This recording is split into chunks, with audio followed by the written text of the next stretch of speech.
Harry Cobden, it's been a golden season so far and the spring festivals are just around the corner. 129 for 568 plays Sean Bowen's 123 for 553. Of course, Sean missed that significant portion through injury, and they've got a nice break on Brian Hughes, a former champion jockey, Sam Twiston-Davies, who's having a cracking season, as is Gavin Sheehan. But, Harry, as you were saying yourself a few moments ago, much busier. It was a deliberate ploy. Or has it just become like that as the season's developed? No, to be fair, in the summer we did set our stall out and had a good go, and I had lots of support from, the likes of Tony Charlton and James Owen, and I've ridden for probably 10 times the amount of trainers that I'd normally ride for, and I suppose, my plan throughout the summer was 40 winners. I rode 40 winners, but I think on the 6th of October I was something like 49 or 47 behind Sean, so it was looking slightly unrealistic then. So what flicked the switch then from being Mr. Big Day to Mr. Everyday? I just thought it would be great to have a go, and I'm 25 now. I don't want to get 5 years down the line and try and have a go when I'm 30 or even older than that. So I thought let's try and give it a go. I thought it was a sort of a good opportunity. Don't get me wrong, I think it was probably one of the worst seasons to try and do it because Paul literally didn't have a summer jumper in, so you had to sort of rally round and get all the spares you could get. But I made some great contacts in the summer with lots of good trainers and picked up some great spares, and to be fair, I've really enjoyed it. And did you think that you needed to be busier? I probably didn't need to be busier because I was making a good living as it was, and I rode lots of quality and there wasn't a great deal of quantity there. I meant sort of mentally more than financially. I don't think I did. No, probably not then. So it was really just the itch to scratch to see if you could be champion jockey? Yeah, and Sam Strong's he was fairly keen for it to happen, so we put our heads together and we had a good go. Is he quite persuasive as an agent? We were talking to Safi about Tony Hind earlier. I sort of understand a little bit about the way that Tony works. Yeah, obviously when Dave Roberts was in control, I probably didn't realise what a great job he did of managing me at the time, and I probably back then wanted more rides, but really Dave just did a great job of sort of pointing my career in the right direction, and I never rode any bad horses. There was never any horses that I was riding with Dave that I didn't think I should have been riding, and he sort of looked after me really well, got me into some great positions, like when Sam was stable jockey for Paul, he put me in with the Tizzards, and then he was the only man that controlled that. And I remember like one season I was literally Nichols' first jockey and riding all the Tizzards as well, and it was unbelievable. But he did an unbelievable job, and then obviously he retired. I went to Sam, and Sam's taken that role on really well, and we've had lots of success ever since. Were you just taking that all in your stride in that kind of happy-go-lucky way that you appear to have, or actually was there a lot more inner pressure riding those good horses? No, I don't think so. I think I've even from a very young age I've probably been. Well, I was cocky back then and was probably very confident in my own ability. And were you a cocky kid then? I think so, yeah. I'd probably say I was. But I suppose you grow older and you mellow out and relax about things a little bit more, don't you? And I've always been in a fortunate position where since a £7 claim, Paul Nichols let me ride in Grade 1s, and I think I won my first Grade 1 as a £5 claimer, and I suppose he's always given me good opportunities, and so have lots of other people. So I probably, I suppose when that's all you've ever been used to is riding on the big days and having good rides on decent horses in big races, it sort of comes naturally. When did you first go into Paul Nichols? When I was 13. 13? Yeah, 13. And so how did that come about? So I started riding out for Ron Hodges when I was 9 or 10. And it was just he had a few quite old jumpers back in the day, and then he got me into pony racing, and then from pony racing I rode against Megan on the weekends, and Paul was obviously at the pony races supporting Megan, and there were a few occasions where I finished in front of her, and yeah, Paul must have, I suppose, seen something, and he said to me, "Oh, when you're old enough, come and ride out." And I gave him a call when I was 13 and rode out for him in the summer. That speaks quite a lot about the way he operates that, doesn't it? Yeah. He doesn't miss a lot. He was the same with Freddie Gingell as well, and Sean Bowen. He obviously saw something in Sean and wanted him. So yeah, he's a shrewd operator and he doesn't miss too much. Yeah, and the fact that you and Sean are now vying for this championship, it seems as though you're able to do this quite hard, but get on pretty well. Whereas you go back to the days of, you know, Dunwoody and Maguire, and that kind of intense, bitter rivalry. It's probably quite nice that we get on so well, and you know, we had our real first job together down in Ditchit, and you know, when I couldn't drive and Sean could, we got lifts together, and yeah, we've had many a good day together, and I've sat next to him for the probably past. God, you own one. He was your designated driver. Yeah, I've probably sat next to him for the last 7 years as well. So yeah, we get on tremendously well. I've never ever had a cross word with him on or off the track, and you know, he's a true professional. Yeah, he seems like a fairly measured. Yeah, no, character. He is. Yeah, and but to be fair, he's fairly relaxed like me, and not too much would faze him.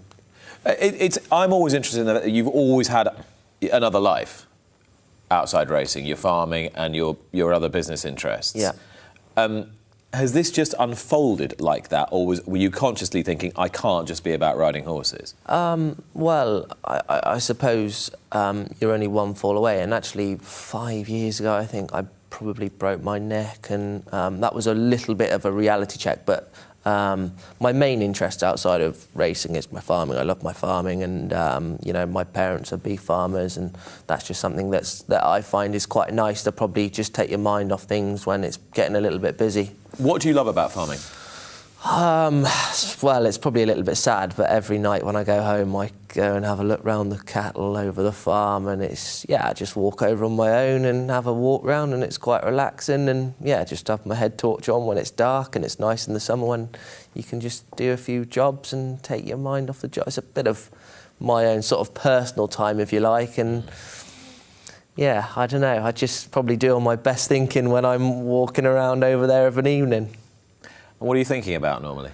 Everything and anything. Racing sometimes, you know, ideas and things I can do differently. Anything and everything. It's just, I don't know, it's probably my time where I do more my best thinking and, yeah, make a few plans or whatever. It strikes me you are that sort of person. I don't want to say wheeler dealer because that almost undersells it, but someone who's always got a little plan up your sleeve, something new, quite entrepreneurial. Yeah, I'd say so. And like racing is obviously like the position I'm in at the moment, having lots of rides and being very busy. You don't get much time to yourself, and really racing is probably all you think about, and you have to be like that at the moment. But yeah, like even the little things, like I try and delegate stuff, so I never drive to the races, and Sam Strong does all the bookings, and we obviously chat every day and talk about things, and thankfully we think fairly alike, and he's obviously on the ball a lot more than I am within that respect. But you know, even dealing with Paul, Paul's a massive thinker. He never stops thinking. He's, I swear to God, he goes to bed dreaming of racing, and he wakes up doing the same. And he's obviously got a lot of respect for you, the way he talks about you, and because I haven't really heard him talk about many of his jockeys like that. What's the secret to your understanding of one another, do you think? Well, I suppose I wouldn't get under his feet in the respect that sort of the training's his side of things, and that's his job. But like probably the first couple of years of, I think it's my 6th season now. The first couple of years it was quite difficult in the respect that he probably didn't trust me as much back then with the instructions, and maybe he thought I was half asleep on a few occasions. But now it's sort of like yesterday and all the big days. He's just sort of, we talk about things beforehand and make a plan, but ultimately he leaves it up to me, and you know, there's always a plan B if needed. And I know the way he likes his horses ridden. So yeah, we've got a good relationship now, and I think he probably trusts me a lot more. And what were you, 19 when you had the stable jockey's job? Yeah. Yeah, when you're 19 in that job, I mean, everyone had seen how it had unfolded for good in many respects and for less good in other respects for various people over the years. It's a high-pressure job. Were there people saying, oh, you don't really want a stable jockey job there at 19? Yeah, the few comments. I mean, someone told me once it was the jockey's graveyard, and another jockey also said to me that I wouldn't last 6 weeks. Yeah, here I am 6 years later, and hopefully I can do another 6 years. So yeah, and I've ridden some amazing horses in the time I've been there. Is that where that cockiness was quite handy? Because you could just go, yeah, whatever. Yeah, probably. And as you know, like anyone that's good, you know, you look at Ruby or AP, they're not cocky, but they've got obviously a lot of self-belief, haven't they? And they had to believe in their own abilities probably from day one to get where they've got. You know, sometimes I think if you don't promote yourself, nobody else will. Never struck me as a huge sort of pushy self-publicist, though. No, probably not. But I mean, now you would be getting masses more limelight than you were even when you were riding Grade 1 winners at the age of 20, 21. Yeah, no, I mean, I think now things have changed quite a bit, especially probably in the last 12 months. You know, even me going for the Jockeys Championship and myself and Sean having a little battle down to the last few weeks of the season it's brought quite a nice sort of positive light on jump racing, you know, because sometimes when you read the paper and there is enough negativity in amongst it, isn't there? So it's something nice to read about, and it's something nice to be involved in, and yeah, I must admit I am enjoying it.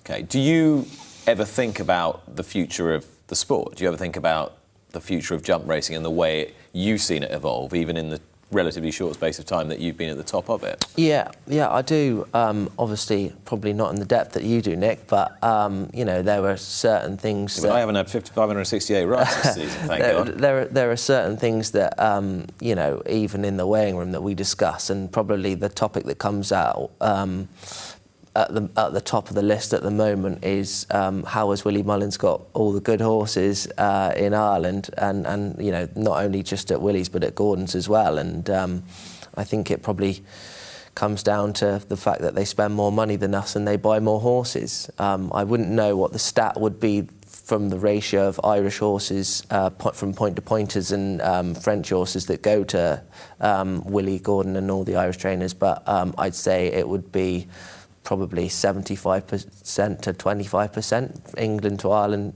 Irish to English ratio. So I think that's probably another thing. You know, how do we get buy more horses or buy more of the right horses? Well, probably more of the right horses, but at the same time, is the filtration system just better into those yards? Possibly, but I think they probably spend a fair bit more money as well. You know, how do we get?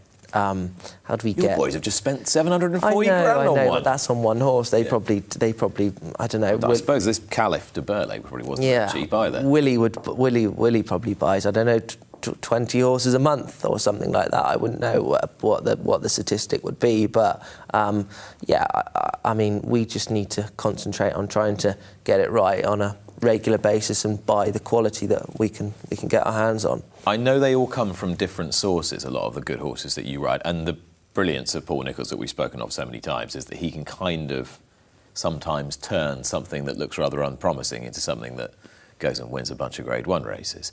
But do you like a type of horse? When you go down there and he says, oh, sit on this, do this, school this for me, do you sometimes look at one and go, yeah, that's the sort of horse that should be here and we'll do well with? Yeah, I love the French horses. You know, there's a few nice horses like Caliph de Burley is a great example. Like, I love those sort of horses, but obviously they cost a load of money, and I love the Irish pointers. So what's different about them? I suppose a horse like Khalif de Burle was obviously probably proven to be a good horse before he came to us, and he obviously cost a lot of money. But they're the horses that are going to take you to the top.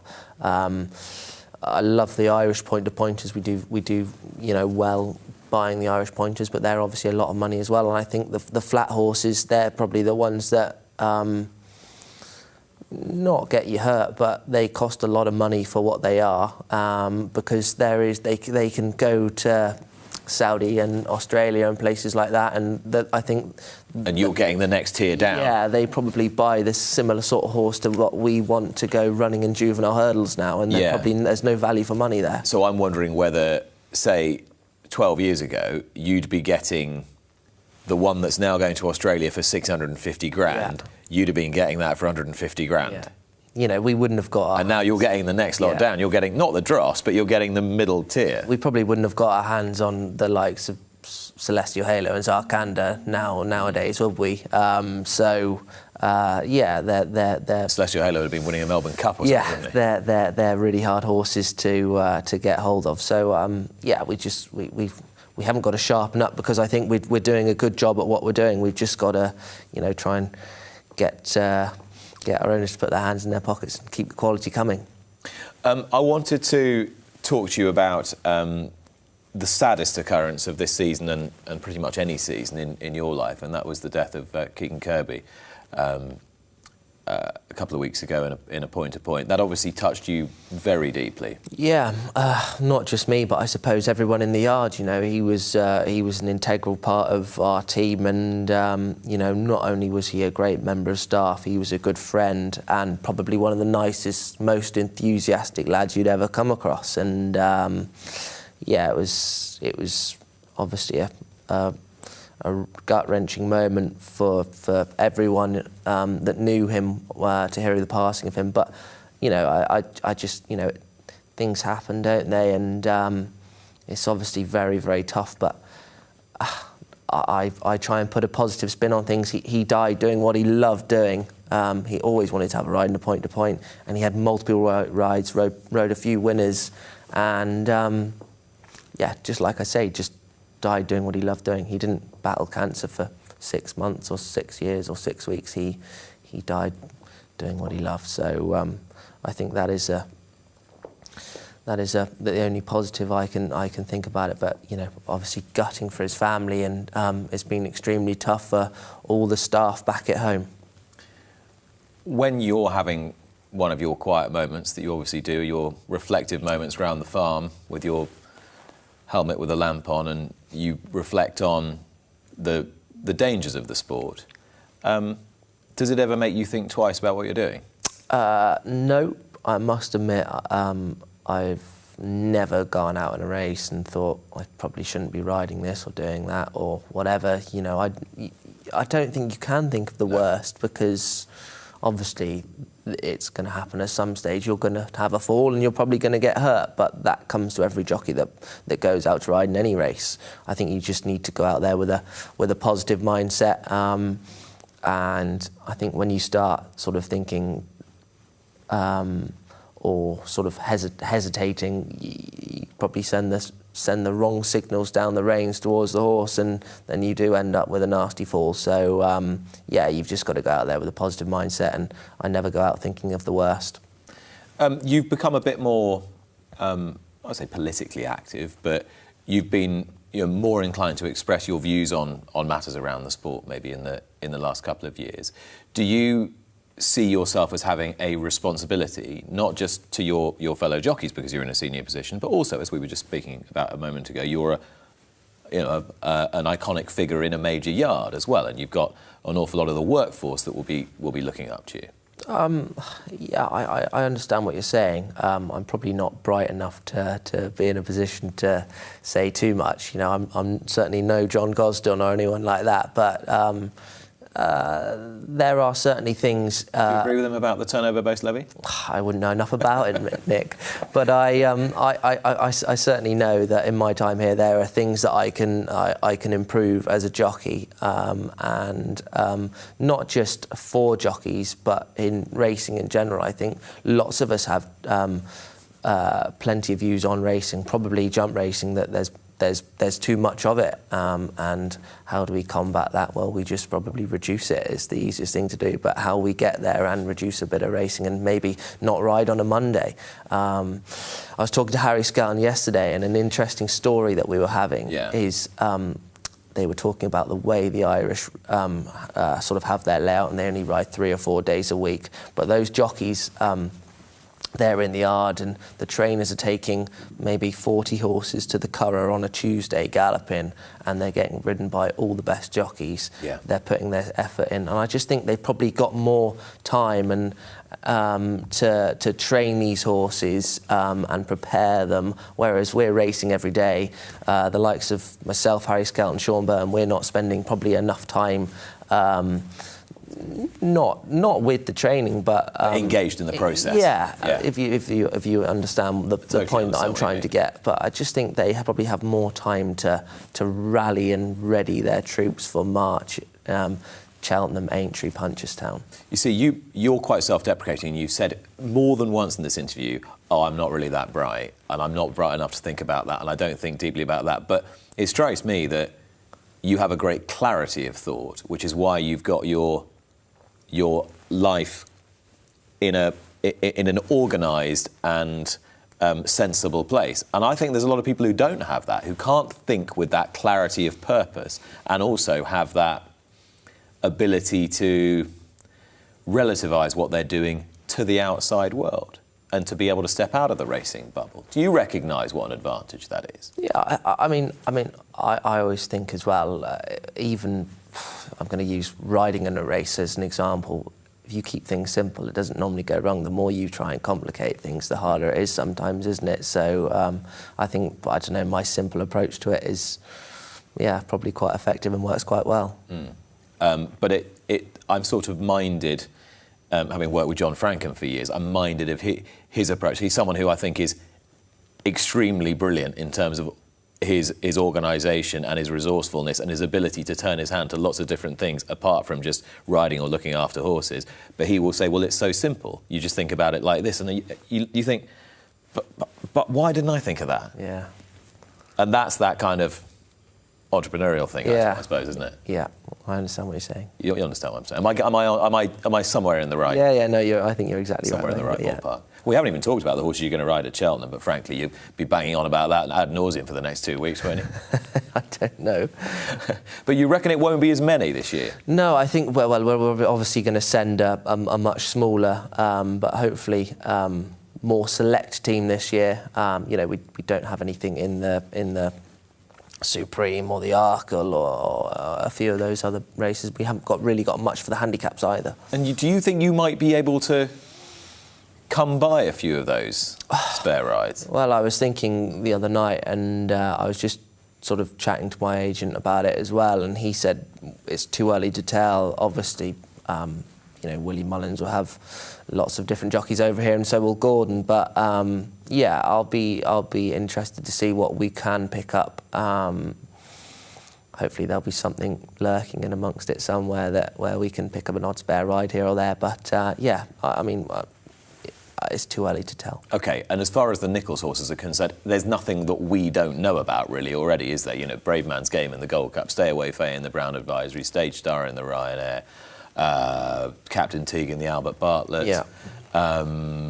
Champion Bumper will probably run to Quebecois and Tishan. Which one do you think you'll ride? I don't know. I wouldn't mind just sort of having a sit on them before they run, and then Liari runs in the Fred Winter. Runs in the Fred Winter rather. I think he's got a chance. So I mean, 7 or 8 runners probably. Okay, and which do you think has the best chance? I think it would be quite hard to split Stage Star and Stay Away Fay. I thought that Ryanair had cut up a little bit, and obviously stage start, flopped last time, but I think if he was going there straight off the back of his Paddy Power run, he'd be favourite. Yeah. And Stay Away Flay, Paul's certain we haven't seen the best of him, and he can get him fitter and better.